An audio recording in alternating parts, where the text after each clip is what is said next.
It's real talk. Man, it's real talk with your main Chip Washington. When it comes to information, the man got an arsenal. Bring you up to speed with what you need. He's a local and nationwide news feed. Let's talk about it. Dialect to do something about it. Chip got the flow wide open when you got questions about it. Man, it's the show that brings you to your raw to solve all problems. It starts with real talk. It's real talk. It's real talk. It's real talk. It's real talk. It's real talk. It's real talk. It's real talk. It's real talk. It's real talk. It's real talk. It's real talk. It's real talk. It's real talk. It's real talk. It's real talk. Yeah. Welcome to Real Talk with your host, Chip Washington. It's real talk. It's real talk. It's real talk.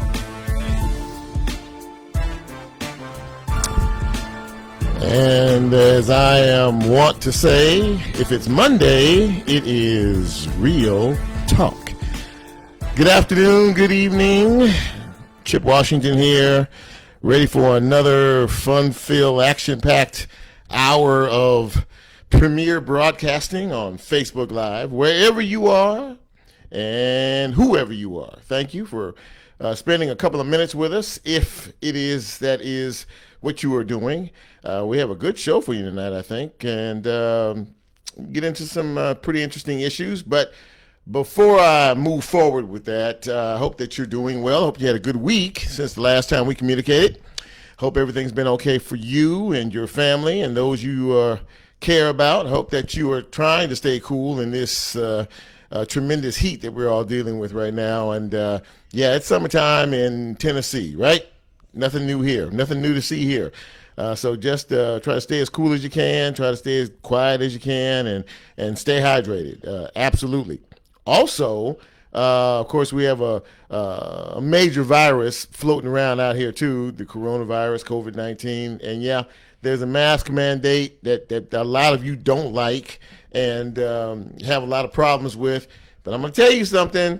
You know, these mask things are uncomfortable, even in the best of times. It's hot. Nobody wants to wear them and things like that. As I say every week, if you wear a mask, you protect me. If I wear one, I protect you. What that boils down to for me is respect. We respect each other. If I respect you, I'm not going to do anything to harm you. Me wearing a mask, will protect you, and vice versa, in terms of what it is that you do. Now, we are still seeing escalating positive rates each and every day, 400 a day. The state has anywhere from 14, 15, 1,800 new cases a day, positive cases, and deaths as well. It's a very sad situation. And until there's a vaccine, I think we're going to be stuck with this for quite some time. So we'll just continue praying. I pray for you every day. I pray for your health, your strength, and your safety each and every day. I would just like to see some of these crimes slow down in this town. Boy, we are, shooting after shooting after shooting after shooting. And I mean, either folks getting hit by cars, or people getting shot, bodies left in cars, men, women, no discrimination whatsoever. It is frustrating. I saw Stevie Moore on TV the other day talking about it. He's frustrated with it, and a lot of other folks are frustrated with it as well. So, we have a pandemic in the health world, and we have a pandemic in the streets because folks don't seem to understand that guns kill and don't really much care about what happens when they fire that trigger. Let me back up a couple of steps here and wish happy birthday to a couple of folks that I actually know. Jackie Webb is celebrating her birthday today. She's a family friend, and I hope she's having a great day. So far, I saw her on Facebook a couple of times with these different mask poses on today. You're looking good there, Jackie. And and also Sharon Donovan. Stacy. I'm sorry, Stacy Donovan. Stacy, Jay's wife, up in Nash Vegas. It's her birthday today as well. So happy birthday, Stacy. Hope you had a really, really great day and celebrating the birthday. It's always nice to be here for one more year. As I stated a few minutes ago, I think we have a fairly good show for you tonight. We're going to talk to a few folks. First, we're going to talk to, because it's a lady's first time thing with me, Sally Heinz. Sally, as many of you know by the input on my Facebook page that when I announced who all these folks were coming on tonight, she is the president and CEO of MIFA. Sorry, something got my attention off the But yes, she's the president and CEO of MIFA. And of course, we all know what MIFA does. We know what they continue to do to help our citizens each and every day of the year. The least of these and all the programs that they do, and that just the selfless attitude that anybody who works for them and has volunteered for them, including myself, has. So, love MIFA. And looking forward to talking with her in a few minutes about the challenges of heading this organization with this pandemic, which has affected everything. There isn't one thing that hasn't been affected in terms of this virus. Of course, school is about to start here. We'll talk about that in a quick second.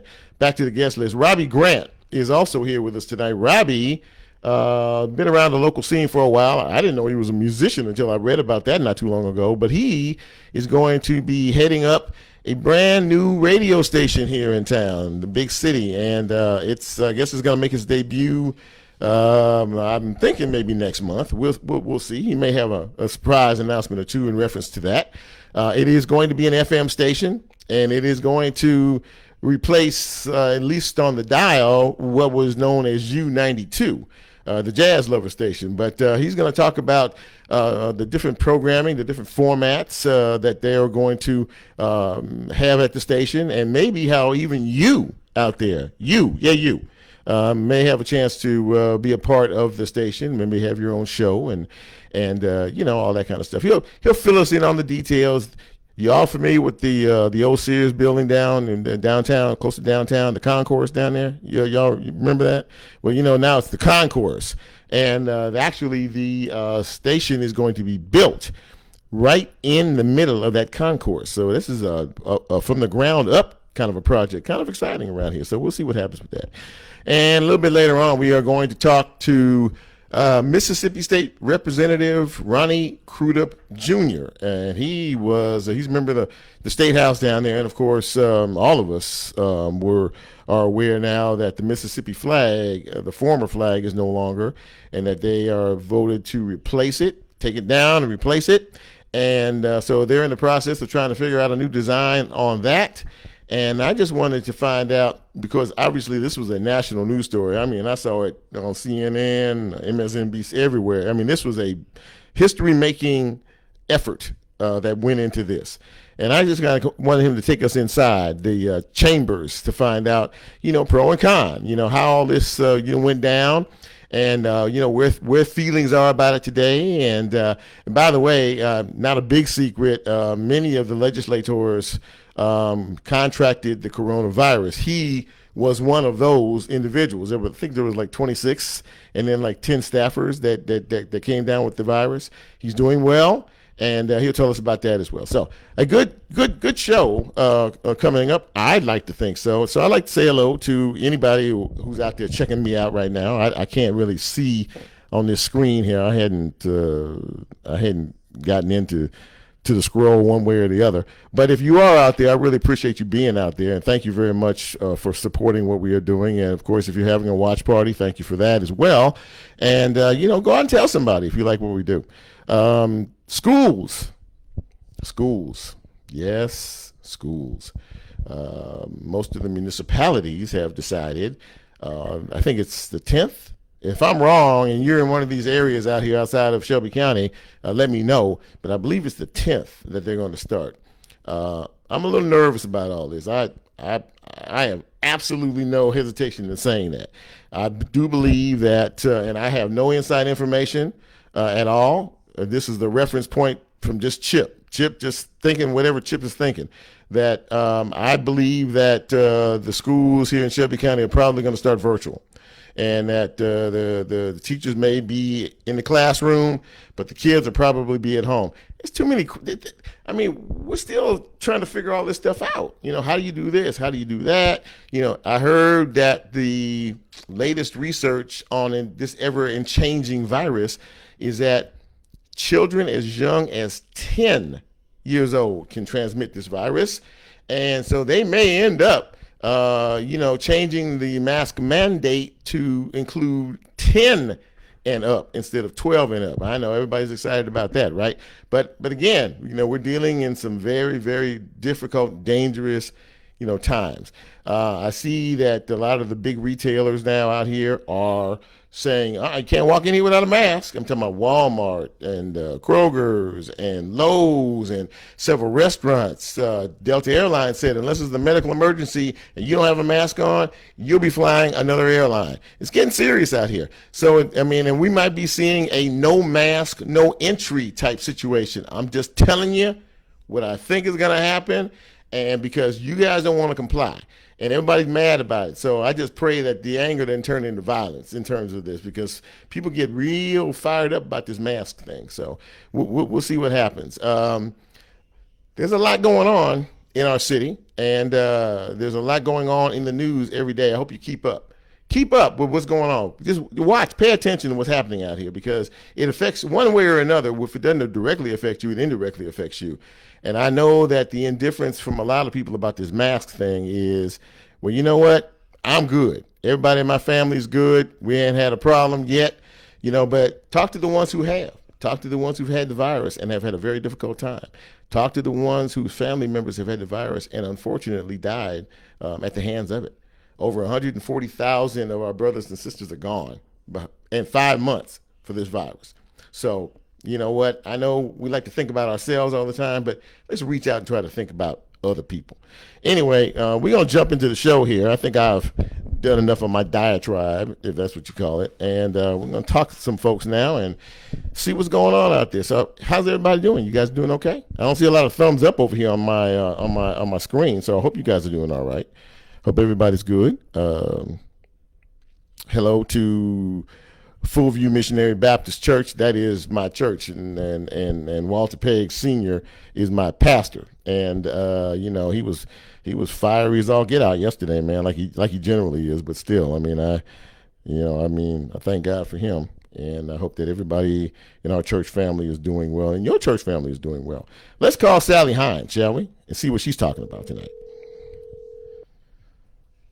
Okay. Hi, Chip. Hi, Sally Heinz. How are you? I'm good. How are you doing? I'm doing great, and welcome to Real Talk. Really appreciate you taking time out of your schedule to give us a call tonight. Well, thanks so much for having me. I'm so pleased to be with you. Absolutely, and thank you again. And I told everybody, by the way, I always do these little promos, on Facebook as to who my guests are going to be. And judging by the number of people who responded when they saw your face and your name, you must do some pretty good. You must do some pretty good work out here in this city. You're very well thought of. I just want you to know that. Well, I credit that to Micah. There you go. That's what I'm talking about. That's what a leader does. President and CEO. Okay, so you and I were talking a few days ago, and about all this, and the coronavirus, which is something that none of us have ever seen in our lifetimes, has affected all of us in various ways. No more so, I would imagine, than organizations like yours that help our communities each and every day. So I'm pretty sure you probably had some challenging days. Tell us how you managed to navigate through all of this with this virus.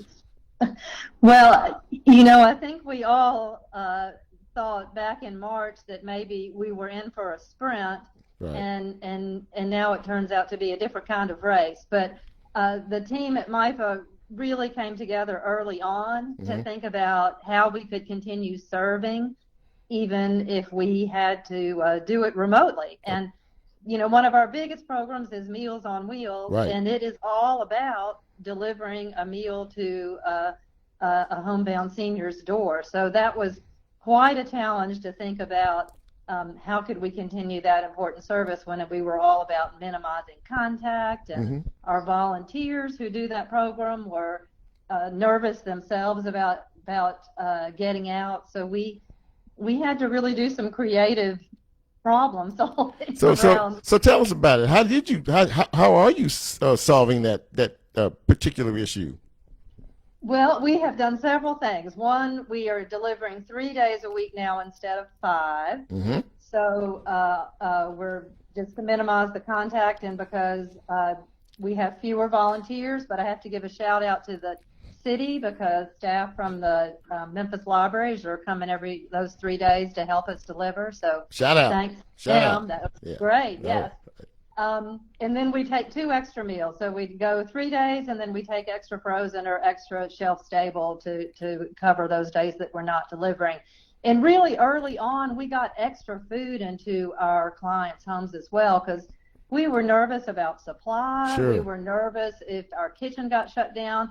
So we actually got out extra frozen and shelf stable so that all of our clients have a couple of weeks supply of That's great. meals in their home, which is great. Yeah. And just one other thing about the meals program I want to mention. Sure. Because we are seeing our seniors fewer days, we have volunteers and staff members doing safety check calls because isolation is such an issue, and those clients were used to seeing a volunteer every day. So we now call on the days that we're not delivering just to check on them. Okay. Do a little extra check-in, and that's turning out to be a wonderful thing because those conversations can go on, for a while. Yeah, I'm sure they can. They can. But people are really connecting, and that's one of those silver linings I think that we're finding that it's just a great thing to do to be able to build community and have those connections between 2 people who don't know each other be made on the phone. Absolutely. Speaking with Sally Heinz, she is the president and CEO of MIFA. So now that you've gotten intimately closer to some of our friends that we feed out there, talk about some of the other programmatics that you all do on a regular basis and how you've had to sort of maybe shift one way or another in terms of some of the other programs. Well, our other largest program besides Meals on Wheels is emergency services. Right. And, emergency services helps families with rent and utility assistance if they've had an unexpected crisis. Mm-hmm. And, of course, COVID-19 was an unexpected crisis. Sure. But normally those clients would have come to MIFA, they would have come to 910 Vance, and they would have spoken face-to-face to a social worker. And we couldn't do that anymore, so we had to take all of our applications online and get the word out that that was now the way to avail yourself of assistance.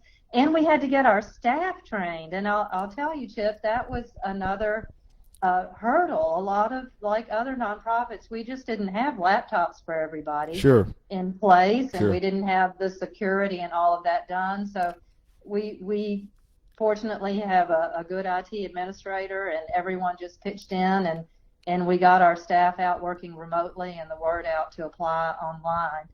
We also changed the requirements. It used to be a family could get assistance once every 2 years, and we thought, well, that's not, we've got to change the requirements. So we reduced that, I believe, to something like 3 months. Because we just knew we had to be responsive. We wanted to be able to say yes to as many people as we could. Yeah. Well, look, I mean, it sounds like you're humming right along here. And again, we're speaking with the president and CEO of MIFA. She is Miss Sally Heinz, and those programs in particular are 2 of the most important programs. But for people, Sally, and I'm not saying this does not include Memphis and Shelby County, but people who are out there who may be listening to us who don't know about MIFA and who don't necessarily know what MIFA's role is in helping our community, can you lay that out for us, if you wouldn't mind? I'm happy to tell the MIFA story because I think it's a great story, so special and so unique, and just makes we're such a Memphis treasure, and I say that about the agency. But MIFA was founded in September 1968 in the aftermath of the assassination of Dr. Martin Luther King Jr. Oh, okay. And a group of congregational leaders and community leaders had been meeting. They were frustrated that there were social ills in our community, really like the ones we are seeing today, poverty, hunger, and racism. Right. And they wanted ways for individuals to get involved and be able to impact those issues. And after the assassination of Dr. King, they thought, well, if we can't do it now, when can we ever do it? Right. And so MIFA was founded in '68, and it was leaders of all races, all denominations came together. A really beautiful story that we try to live up to today. Yes. By welcoming all faiths and all peoples to help us serve in the community. That absolutely is really what it's all about. Now you have risen through the ranks. You've been with MIFA for quite a few years, and tell me what brought you to the organization and what has kept you in the organization to now lead the organization. Well, I think all of those things that I just said.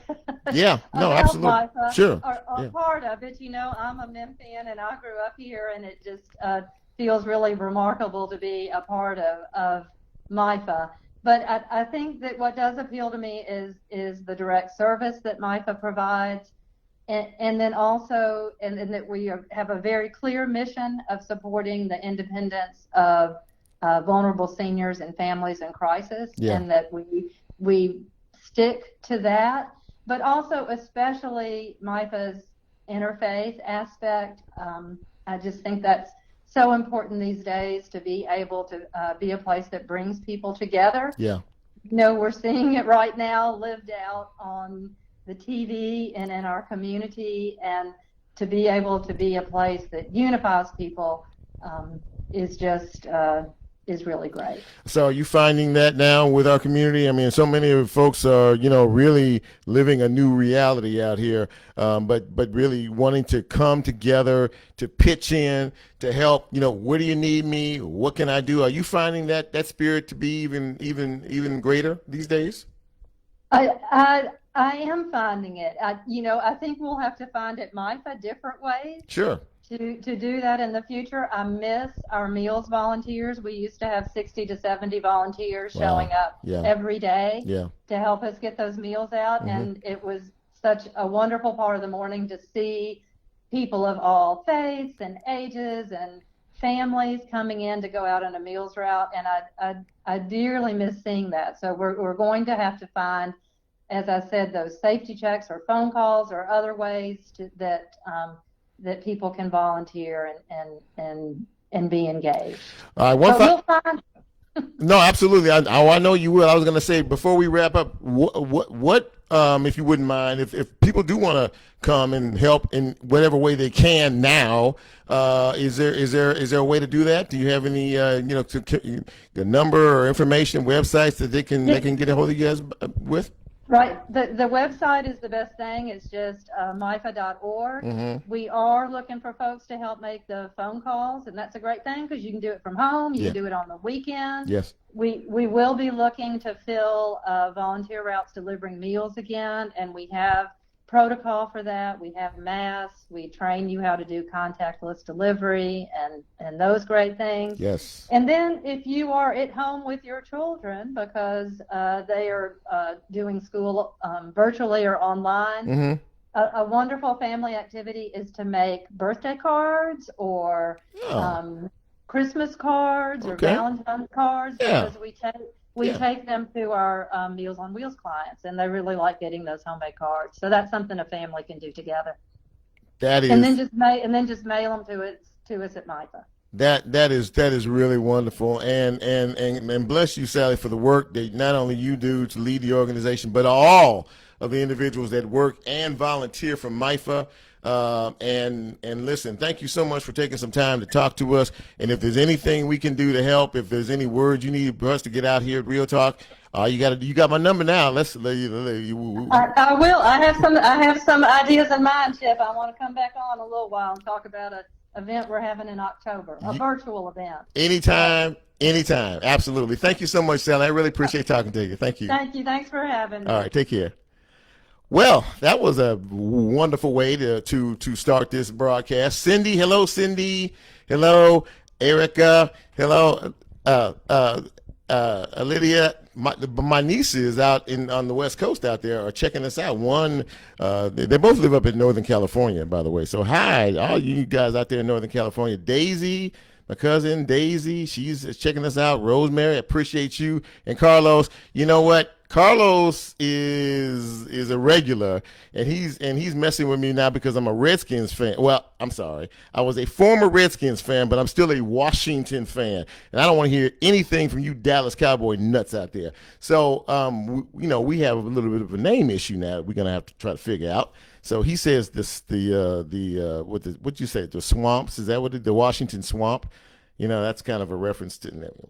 Anyways, thank you, Sally Hines, for calling us and for talking to us and really enlightening us about MIFA. That's a great organization. And if you haven't volunteered or you feel like it's in your heart to do that, you should absolutely go down there and done it, because I've done it before myself, and it's a good thing. Now we're going to talk about radio. We're going to talk to Robby Grant here, and I tell you, I'm playing hurt tonight. I'm playing hurt. My back hurts. I have a really, really, really bad back. And what's up, cousin Terry? I see you down there. I tweaked it today again, and it's just I'm playing hurt tonight. But see, this is what the good hosts do. See, you hang in there. You come to work. You come to work.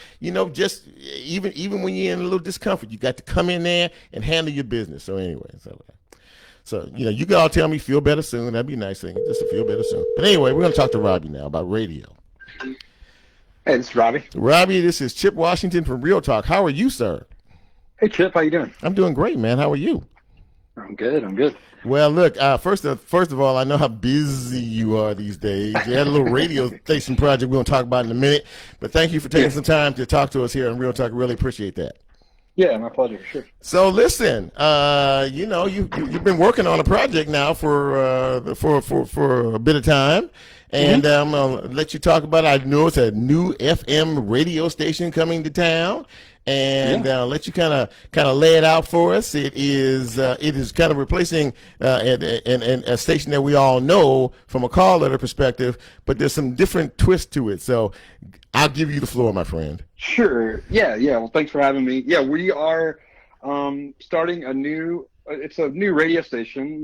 Call letters are going to be WYXR. So, we've been working on it for a little over a year, and it's going to be a partnership between University of Memphis, Daily Memphian, and Crosstown Concourse. Okay. So, okay. And our mission, is we want to provide a musical, cultural, and artistic platform that represents and informs the people of Memphis. And so we want to, we're going to focus on arts and culture. I mean, we're obviously going to have some new stuff like, some stuff. We're obviously partnering with Daily Memphian, but we're going to be at 91.7 FM on the digital dial, which is it's the former UMR U of M station, and we're moving that. So that was formerly in the theater building at U of M. We're actually moving it over to the Crosstown Concourse. We're going to have kind of an air room that people can walk by and see, and kind of hopefully have a lot of excitement. Wow, around it. So there's gonna be like a glass. It's like looking at monkeys in the zoo, huh? It's gonna be like a fishbowl. That's gonna be like a fishbowl. You're gonna have to like perform and wow. It's gonna be it'll be super cool. And of course, right now there's not a ton of people walking through Crosstown, but hopefully in 6 months, 12 months from now, whenever we get through this crazy time, there'll be a lot of energy and excitement in the building too. So we're I've been telling people it's 80% music, 20% talk. I mean, 80%, Memphis is a music city. So, we're really focused on music, and we're going to be mostly volunteer run. DJs we're recruiting from the community, talking to people. We just started to get submissions that we're going through. So, we want to help, get a lot of different voices out there, and also just get a lot of excitement around, interesting music, and, curation's a big thing for us. So having, people, bring their tastes in and share those, across all really a lot of different genres, and a lot of different, personalities. So that's what we're hoping to do. And sounds like it's gonna be interesting. Sounds like it's gonna it's gonna be really interesting and absolutely and fun. Now what are the call letters? What station? They're WYXR. So, WYXR. Okay. Yeah, your crosstown radio, which is kind of what we're, it's kind of shorthand for that. We're not playing that up too much, but that's okay. That's kind of what we're. I mean, that was the most fun. Well, fun might be an overstatement, but trying to find call letters that were available that really, worked for what we were trying to do, and I think we landed on some cool stuff. But we're going to be, we want to get Memphis right first, and then hopefully, we get people listening through streaming, like even beyond our FM dial. But really, it's about, engaging, the community. That's what we're hoping to do. So you're really trying to pull everybody together, it sounds like, and you have obviously different genres and different, and you're recruiting for folks to come in who may want to have a program idea that they can pitch to you to possibly be on your radio station. Yeah. We've got our website, wyxr.org, and we've got to get involved. We're going to need volunteers. We need volunteer DJs too. I mean, sure. We're gonna, our goal is, at some, within, I don't know, a year and a half, 2 years, be 24/7 live, but that's going to be tough. Yeah. But, at least initially we're going to, we're launching with, most, DJs and just trying to get all that worked out is what we're working on right now and getting the move going. So, yeah. So how far are you along with the construction of the project, and when can we expect the launch? Yeah, so we are right now. We kind of announced it earlier this month, like early July. Right. Kind of made it official. Right. And we're migrating a lot of equipment and stuff over from U of M. So, and we had to do construction at Crosstown. So we were using an existing space there, but we've updated it. We kind of created a studio where it was one big room. Now we have 3 rooms. 2 of them one's a control room and a production room. Okay. So that's pretty much done. Like I think by next week that'll be completely completed, and then we'll start doing the setup. So long story, I'm thinking we're saying early fall. I'm hoping by, October 1st is our kind of target date, and I think we're going to make that. So. Okay. Still got some little time on the clock here. Talking to Robby Grant, executive director of a brand new radio station, WYXR.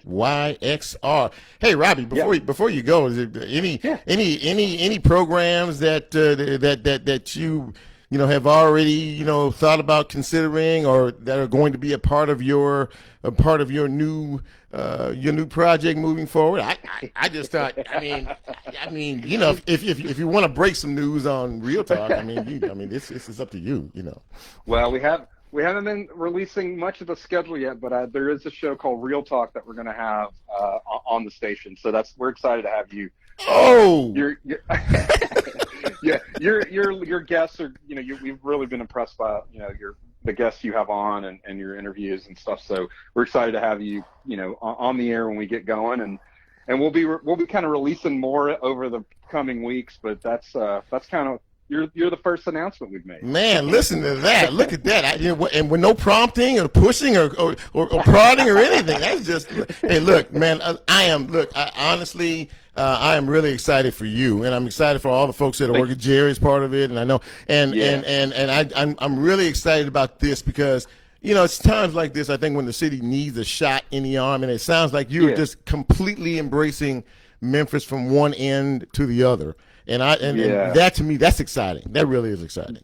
Cool. Yeah. We want to get some voices heard that haven't been heard before, and just try to bring people together, like bring the community together over the music and over the airwaves, but also, even kind of with DJs and there's a lot of cross-pollination between people and genres and talking. And so we just hope that a lot of that stuff is, gonna come through the station and just, it's going to be awesome. So I'm really excited for everybody to hear it and get involved. Well, man, look, we're excited for you. And listen, thank you so much for allowing me to be a part of it. I look forward to it. And thank you. And we're going to, like I said, man, this thing is going to take off like a rocket. But Robby, thank you for spending some time with us. Really, I really appreciate it. I really do. All right. Thanks, Chip. Have a great night. You too, buddy. Take care. See you, man. All right. Well, I don't know how to. I just don't know how to respond to that. I feel a little humble, and it looks like my friend. Now you can give me a thumbs up if I'm right what I'm about to say here. But it looks like my friend Jet Lucas. You know, if you've been around this town any time, a length of time, you know Jet. He's been a radio guy for a long time and helped me. Along with Myra Mays, helped me incredibly to try to jump into this arena. It looks like Jet and the Early Morning Fun Fam show is going to be on there. Is that am I right about that, Jet? I mean I'm just saying. I know you're on 5 to 7. I mean is that okay? But Jet, I need you to tell me. I mean the announcement that I just made, is that for your show, 5 to 7 a.m., Jet and the Early Morning Fun Fam? That's too early, by the way. That's just too early. It really, really is. But listen, thank you for the congratulations. I appreciate that from you, Jet, from you, Drill. That's my dog right there, man. Drill McLaughlin. You don't know who he is, Drill. No, he just okay, Jet, you just messing around. But he does. But he does have a morning show, by the way. Jet Lucas does, and so you should check him out. And he's really good. Jet is an intellectual guy. I say that to him all the time. He's very intellectual. You have to think when you listen to him, and because he has a lot of knowledge about a lot of different things, and you have to think. Now it's too early for me to be thinking that early in the morning, but if you're a thinker and you like to rise early, check him out. He's the truth. He really is. But thank you. I really appreciate that. Yes, we've been talking a little bit about this radio thing, and I am excited to I see you working, man. I'm excited to be a part of this and part of the beginning, hopefully, and grow with it, man. That'll be a wonderful thing. So Real Talk will be a part of the WYXR radio family whenever it is they decide that they're going to be on the air. So thank you all. And yes, Melissa, my boy Adam is gonna come back. He's coming back, man. I mean, Adam Paget is one of my PAs, and he, along with Marquette Walker, and young guys, high school kids, man, but sharp as a tack. Sharp. And I can't wait to get them back in studio with me, to help us take this thing, launch this thing off the ground and get it moving again. I'm excited. You guys excited? I'm excited. This is a good deal. And see, I didn't make it up, and I didn't have to pay too much money to be a part of that team. See, it wasn't much, just one paycheck, But no, seriously, I'm really humbled to be a part of that and consider that. They've said to me a couple of times, man, we really like the way you have these guests. You have some really good guests, and you know how to control the conversation, which is a good thing. So hopefully you guys on here will follow me over there, because when I first started this show, it was a radio show. And so I'll be happy to say once again, check us out on air and online. So that'll be great. All right, so now we're going to shift gears here and talk a little bit about state history. Many of you who have been around any period of time know about the Confederate flag that has flown over the state of Mississippi for more years than any of us have been here, probably. And recently, with the national protests, all over the country, time for a change in many areas, whether it be large or small municipalities and everything in between.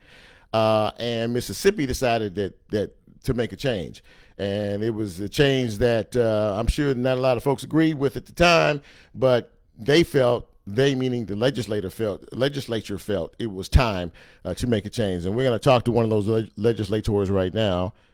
Give him a call. I've known him for a long time, and community service, public service rather, has always been his want. So I'm really happy and excited, for him. And we'll check him out and see what's going on with him. Doing FM radio, my goodness, that's great.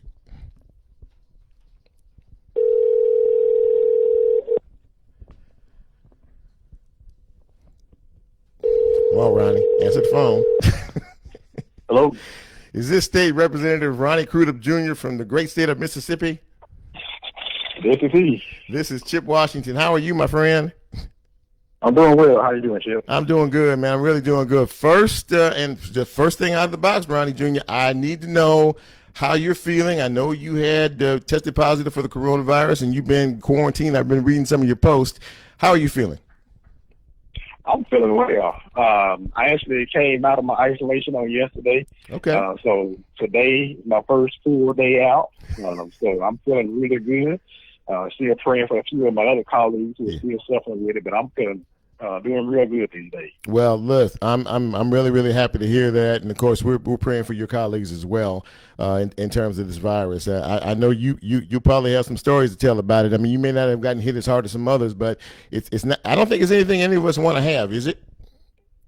No, I've definitely learned some lessons from it. I thought I was coming down with the flu, but it still had a few other symptoms as well. So, oh goodness, it's a scary situation to see the news and then hear that you tested positive. Didn't really know how I was going to react to my body. Yeah. But thank God it came through it, pretty with mild symptoms. And, I just know it's the prayers and help of other folks who kind of got me through this. I told my wife last night, I know the fact that, I got a family at home who was able to take care of me. So that stress part was off of me. Yeah. Probably just help relieve some of that. So, I'm just blessed to be able to walk around and get back out now. Well, absolutely, and so are we. Start talking with State Representative Ronnie Crudup Jr. From Mississippi, and now you all have really done something that is I don't think it's an undersell to say that it's history making in terms of the removal of the old flag and the replacement of it. Tell me about that whole process, how that even got started. I know, a lot of the protests nationwide and things that were going on at the time, but how did all this start to, really to percolate in terms of changing the state flag? Well, so people, I don't know if you know or not, every year there are a number of members in the House who submit bills to be able to remove the flag. Okay. One kind of form or the other.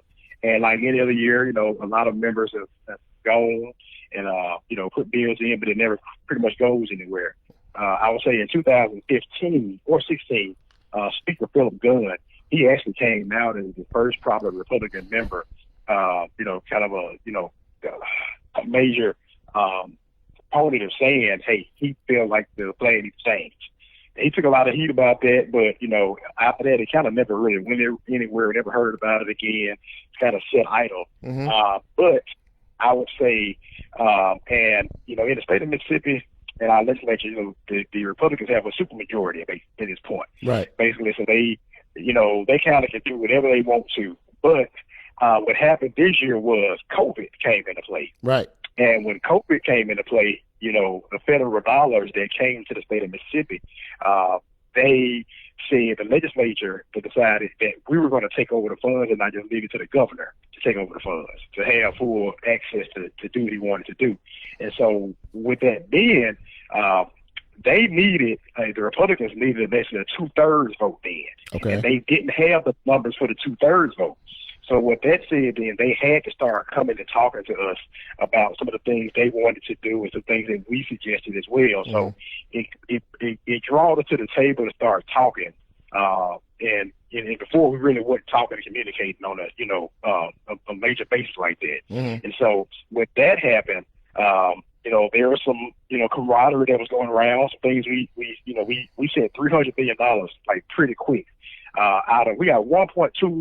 We got $1.25 billion into the state of Mississippi. Okay. For COVID relief. So out of that, in the first 2 weeks that we got it, we created a bill, and there was a bipartisan bill that we sent $300 million to the small businesses in the state of Mississippi. Oh, that's great. And so we did that right off the bar, and that got us really working together. I mean, even in the conferees, we had our Democratic majority person on the House and the Senate being a part of that team that made it happen. And so that, like I said, just kind of started a snowball. Then what happened is we saw with George Floyd. George Floyd was murdered, hands of the police, and then you start having all these rallies that happen in all across the country. Mm-hmm. That happened in Jackson too. Jackson, all across other major cities in the state of Mississippi. And so from there, that kind of, kick things back off of saying, hey, this may be the chance to go ahead and remove the flag. We got some momentum. I think people see now what's going on.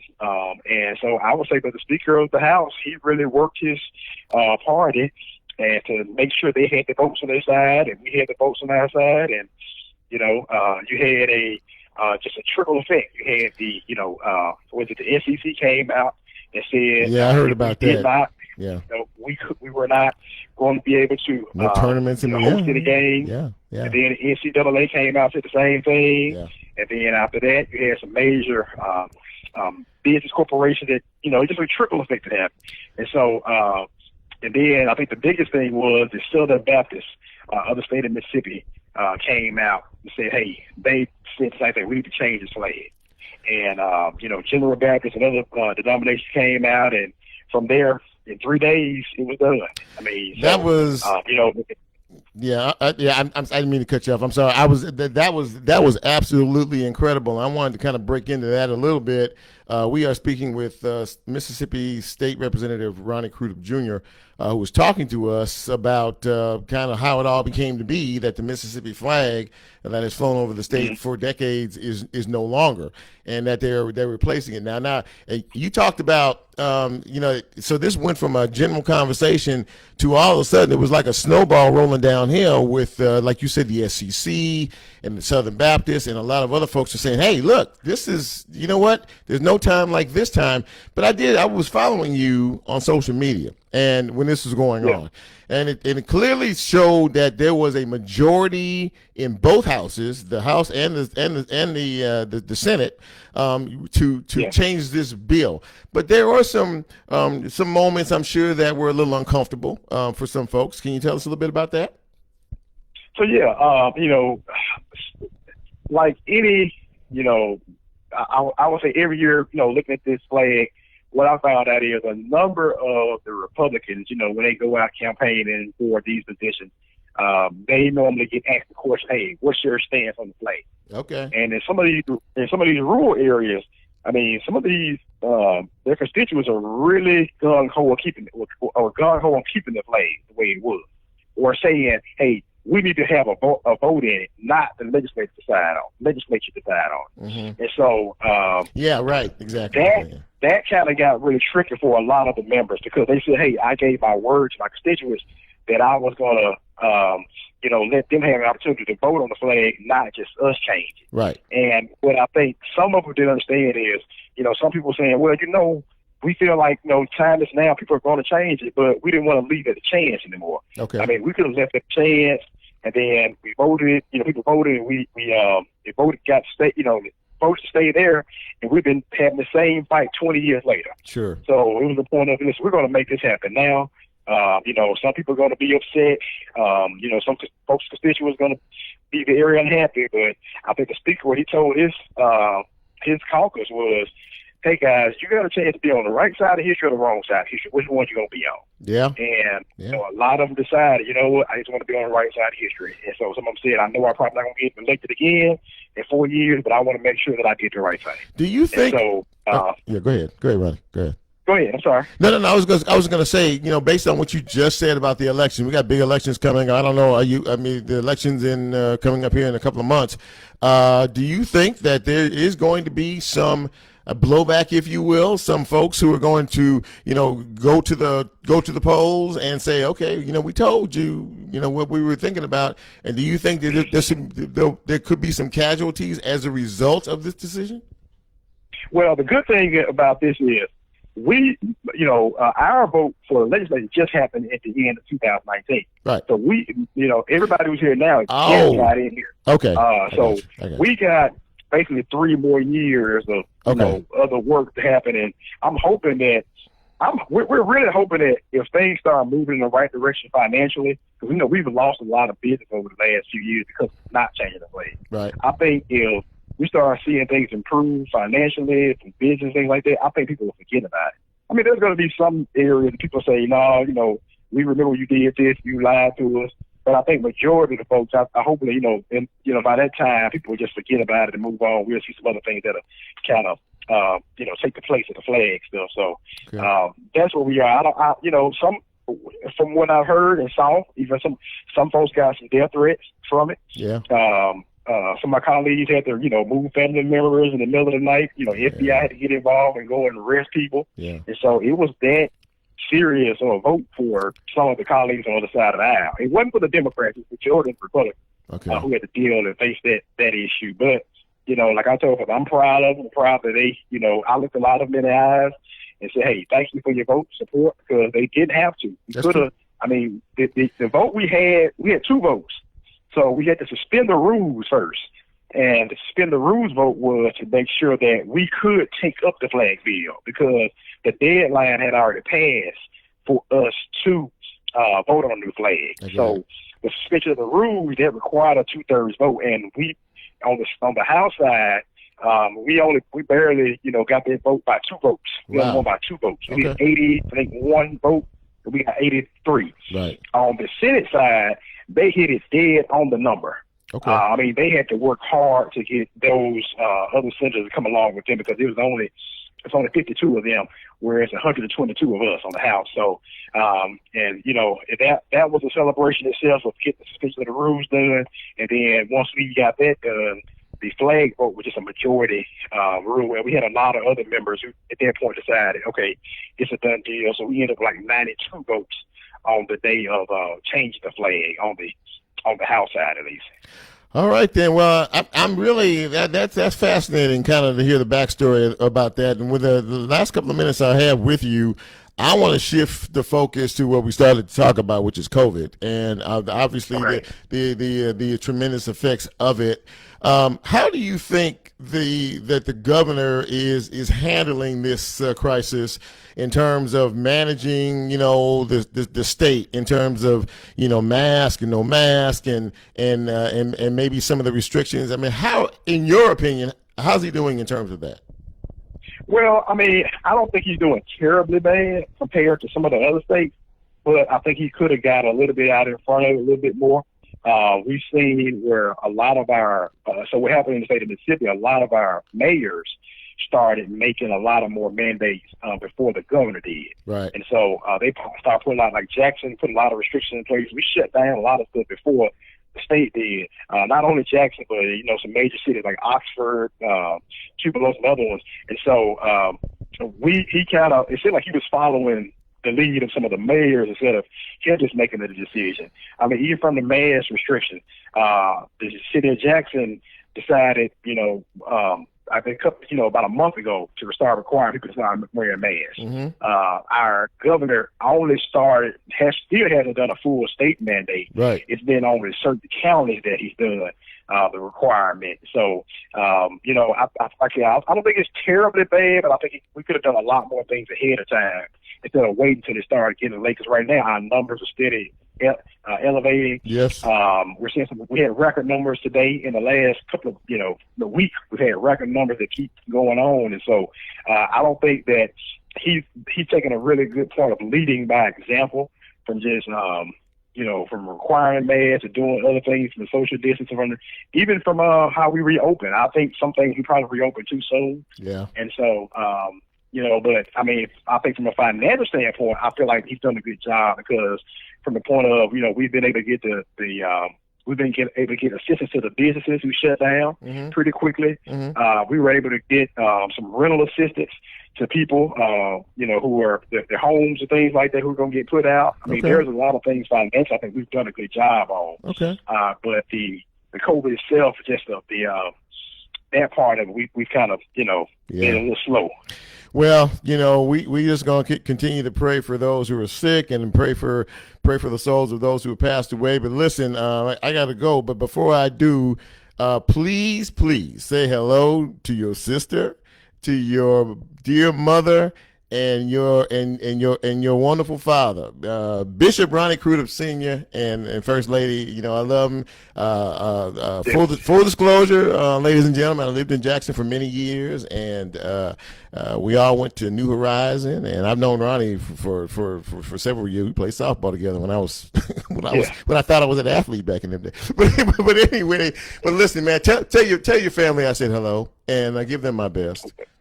And definitely will do. I thank you for this. And you take care of yourself, and you take care of your family, man. And listen, we'll be talking again down the road. I promise you that. Okay, I appreciate it. Have a good day. Thank you, man. Appreciate you. Thank you.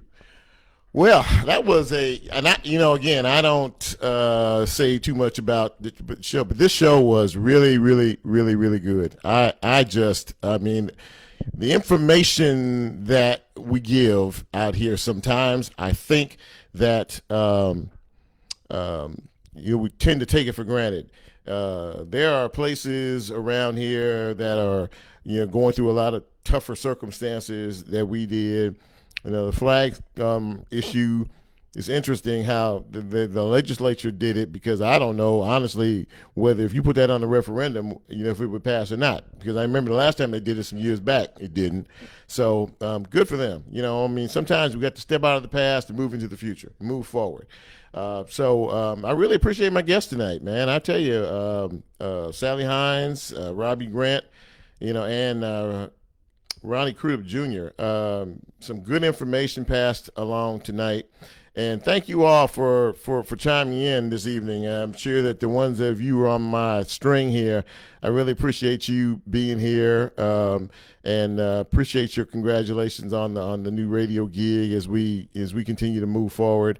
I'm enjoying what I'm doing, and like I said, in the helter-skelter world that we live in, you don't have many opportunities to be able to come back and just do something that you really enjoy. This hour that I spend is really the best. I just, I really enjoy this 1 hour of the week because I can spend it with you, and I can, sit back and talk to folks about issues that are going on out here that we really need to talk about.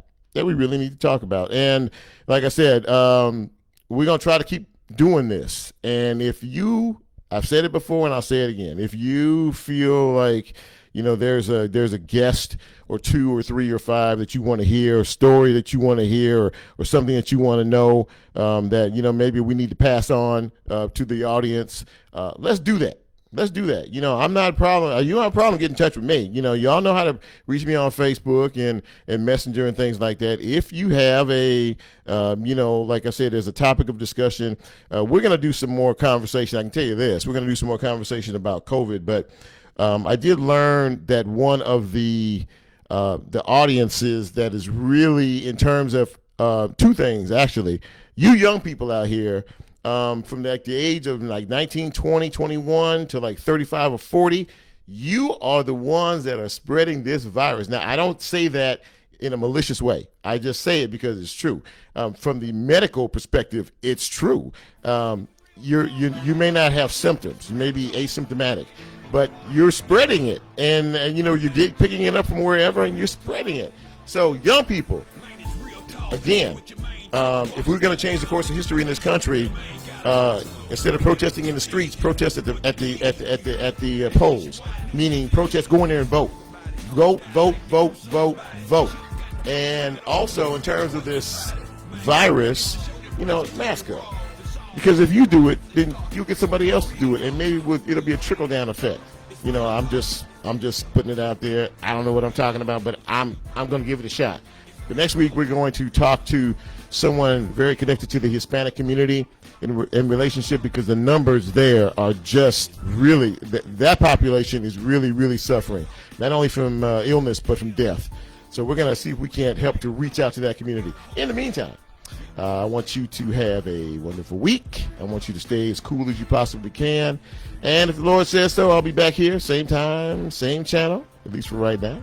And thank you so much for giving me a few minutes of your time. God bless you, and take care of yourself. And until next time, I'm Chip, and I'm out. Good night.